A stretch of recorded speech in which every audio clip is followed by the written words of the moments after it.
સરકારી નોકરી ઠુકરાવીને ખેડૂત પુત્ર એન્જિનિયર યુવાન બન્યો ગામનો સરપંચ અને અત્યારે હાલ ચલાવી રહ્યો છે એક અલગ પ્રકારનો સેવા યજ્ઞ. નમસ્કાર, સ્વાગત છે તમારું મોરબી અપડેટની અંદર અને હું છું તમારી સાથે રવિ બરાસરા. મળવા જેવા માનવીના આ એપિસોડમાં આપણે મુલાકાત માટે જવાના છીએ એક એવા યુવાનની કે જેને સરકારી જોબને ઠોકર મારી દીધી અને બિનહરીફ ગામના સરપંચ બન્યા, ગામમાં વિકાસના કાર્યો કર્યા અને સાથોસાથ સમગ્ર તાલુકાના તમામે તમામ વ્યક્તિઓને મદદ થઈ શકે એ માટે એક અનોખો સેવા યજ્ઞ શરૂ કર્યો છે. આ વિશેની વધુ માહિતી આપણને તે ગામના એક દાદા આપશે. ચડશે ઘટા ઘન ઘોર મંડળ મેઘ જળ બરસાવશે, નીલવર્ણી ધરણી જદી ધરાસર પર થારશે, ગહેકાટ થાતા ગીર મોરા પીયું ધન પોકારશે, પીપળિયા ચાર રસ્તે નાનામાં નાના માણસને યાદ જયદીપની આવશે. પીપળિયા ચાર રસ્તે જે જાગૃતિ અભિયાન એટલે કે સમાજ સેવા કેન્દ્ર, સમાજ સેવા કેન્દ્રમાં જે જયદીપભાઈ સંઘાણીએ પોતાની બધી શક્તિઓ કામે લગાડી છે. પોતે માસ્ટર ડિગ્રી મેળવેલા ભણેલા ગણેલા યુવાન છે. એને સારામાં સારો આ વિચાર આવ્યો છે કે નાનામાં નાના માણસને હું મદદરૂપ બની શકું. જયદીપની પ્રેરણાથી લાભ મળે લોકોને સહી, સરકારી યોજના તમને સમજાય છે કે નહીં? સિનિયર સિટીઝન હોય વિધવા કે હોય નિરાધાર, સિનિયર સિટીઝન હોય વિધવા કે હોય નિરાધાર, સરકારી લાભો મળે એની જાણકારી લેજો નહીં. સરકારી યોજના શું તમને સમજાય છે કે નહીં? નમસ્કાર, મારું નામ જયદીપ બાલુભાઈ સંઘાણી છે. હું મૂળ માળિયા તાલુકાના લક્ષ્મીવાસ ગામનો વતની છું. 21 માર્ચ 1990 રોજ મારો જન્મ થયો. પારિવારિક રીતે અમે ખેડૂત ફેમિલીમાંથી બિલોંગ કરીએ છીએ. સાથોસાથ હા, આજે હું જે સેવા કેન્દ્ર ચલાવી રહ્યો છું તો એના પહેલાં હું મારી એક પરિચય આપું કે લક્ષ્મીવાસ ગામની પ્રાથમિક શાળામાંથી મેં અભ્યાસ કરી 10 ધોરણ પાસ કરીને ડિપ્લોમા એન્જિનિયરિંગ ઇલેક્ટ્રિકલ એન્જિનિયરિંગમાં મેં અભ્યાસ કર્યો. ત્યારબાદ બીટેક એન્જિનિયરિંગ, ત્યારબાદ ભાવનગર શાંતિલાલ શાહમાંથી મેં માસ્ટર ડિગ્રી કરેલું છે. એક એવો સમય હતો કે જ્યારે અમે ખેડૂત ફેમિલીમાંથી બિલોંગ કરીએ છીએ તો એક કટોકટીના સમયમાંથી અમે પસાર થયેલા છીએ. માસ્ટર ડિગ્રી કર્યા બાદ મેં આરકે યુનિવર્સિટીમાં આસિસ્ટન્ટ પ્રોફેસર તરીકેની મારી ભૂમિકા નિભાવી. જ્યારે હું આસિસ્ટન્ટ પ્રોફેસરમાં હતો એ સમયગાળામાં અને એના પહેલાંના સમયગાળામાં મને એક સામાજિક કાર્ય કરવાનો પહેલાંથી જ એટલો બધો મને દિલથી શોખ હતો. અને માસ્ટર ડિગ્રી કર્યા બાદ મેં જે અભ્યાસ આરકે યુનિવર્સિટીમાં જે પ્રોફેસરની નોકરી ચાલુ કરી એ સમયગાળામાં મને જેટકો કંપનીમાં સરકારી જોબમાં મારું ઇન્ટરવ્યૂ થ્રુ હું પાસ થઈ ગયેલો. પણ મને એક જાહેર જીવનમાં રહેવાનો એક પહેલાંથી શોખ હતો એટલે મને કોઈ જોબમાં એટલું ઇન્ટરેસ્ટ લાગ્યો નહીં.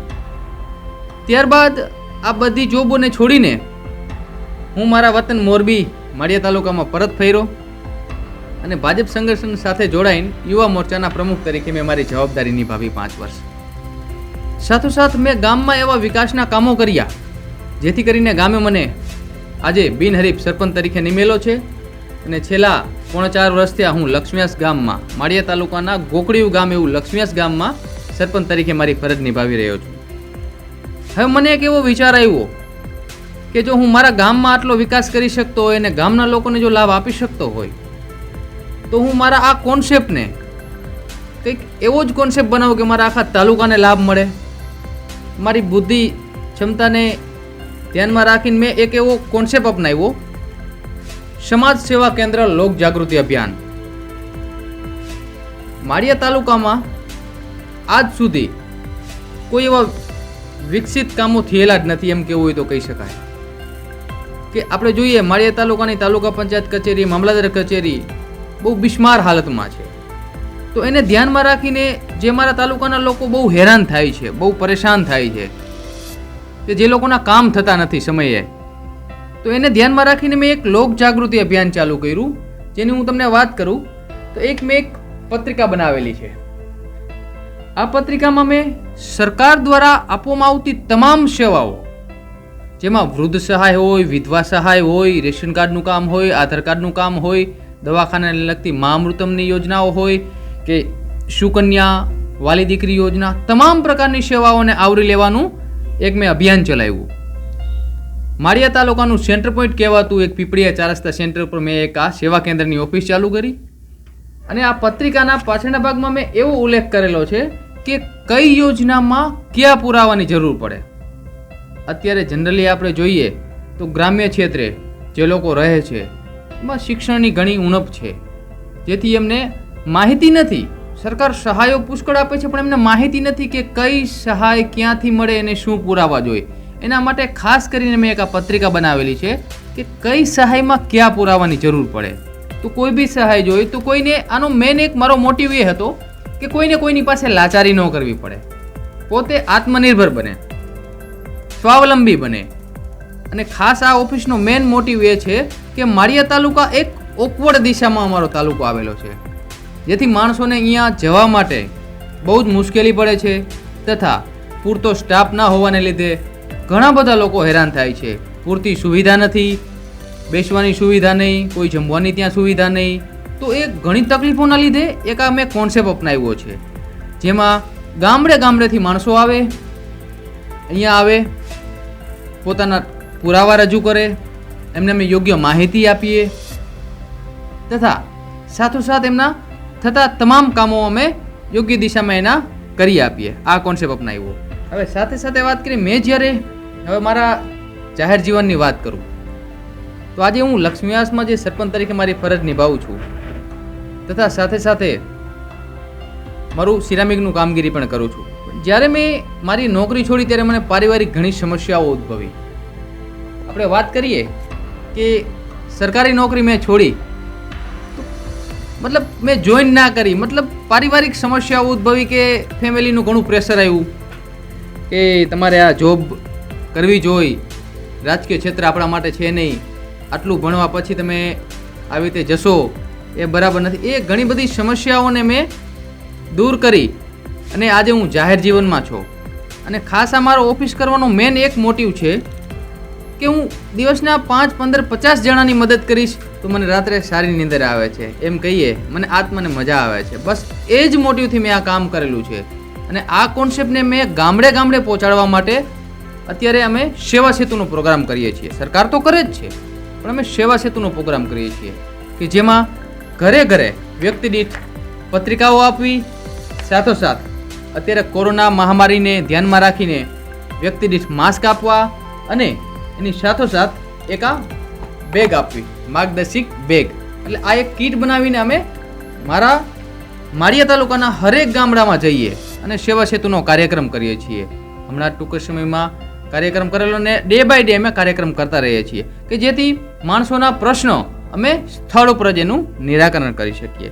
તો એ મોટિવથી આજે અમે સેવા કેન્દ્ર ચાલુ કરેલું છે અને એ સેવા કેન્દ્ર આ જ રીતે કાર્યરત રાખી અને તમામ લોકોના જે બી પ્રશ્ન છે એનું નિરાકરણ અમે લાવી શકીએ એ મોટિવથી આજે મેં આ પીપળિયા 4 રસ્તા સેવા કેન્દ્ર ચાલુ કરેલું છે. હું ગામ વવણિયાનો ચાવડા ભરત કાનજીભાઈ. હું અહીંયા 4 રસ્તા કામે આવું છું અને મને કાંઈ કાગળિયામાં કોઈ પણ વસ્તુની ખબર પડતી નથી, જેથી કરીને મારે માળિયા જાઓ તો 4-5 ધક્કા થાય છે. હવે અહીંયા જે સેવા કેન્દ્ર ચાલુ કર્યું ત્યાં કણે મારે આજથી મોર પણ 2-3 કામ દઈ ગયો છું અને આજે આવકના દાખલાનું ફોર્મ દેવા આવ્યો છું. અહીંયા ઘાયઘા કામ થઈ જાય છે, મારે ધક્કા નથી થતા, મારી હાજરી નથી પડતી. નકર શું થાય, માળિયા જવું હોય તો 3-4 ધક્કા થાય, જેમાં મારી 200-300 રૂપિયા હાજરી છે તો 3-4 દી લગી ધક્કા થાય તો મારે અડધા મહિનાનો ખર્ચો વયો જાય મને. જયદીપભાઈ આ કામ કર્યું છે એમાં અમને બહુ લાભ મળે છે અને જેથી કરીને જયદીપભાઈનો ખૂબ ખૂબ આભાર. નમસ્કાર. પીપળે ચાર રસ્તામાં હું એક ચાની હોટલ હલાવું છું. સમાજ સેવા કેન્દ્રની નીચે મારે ચાની હોટલ છે અને આજે હું 3 મહિનાથી જોતો આવું છું બરાબર કે સારા એવા કામ સમાજ સેવા કેન્દ્રમાં થાય છે બરાબર. સારી એવી પબ્લિક ને માળિયા ધક્કો નથી ખાવો પડતો. અહીંયા કણે સારા એવા કામ થઈ જાય છે એમ કે કોઈ પણ આધાર કાર્ડ વગેરે અથવા કોઈ પણ કાગળિયાના કામ હોય એ સહેલાઈથી અહીંયા કરી શકે છે એમ. હૃદયની અંદરથી સેવા શું કરવી, ક્યાં કરવી, કેવી રીતે કરવી એ આપણને જયદીપભાઈએ બતાવ્યું છે. ધન્યવાદ. અને છેલ્લે કલાપીના શબ્દોમાં ભૂલી જવાતી છો બધી લાખો કિતાબો સામટી, આખરે તો આખરે બસ એક યાદી આપની, જहाँ अंधेरा ही अंधेरा है वहाँ आदित्य नहीं होता, वो देश मुर्देहाल है जहाँ सेवाकीय आदमी नहीं होता. સૌનો આભાર, ધન્યવાદ. અમારી ચેનલને સબસ્ક્રાઇબ કરો અને બેલ આઇકન પર ક્લિક કરીને નોટિફિકેશન મેળવો.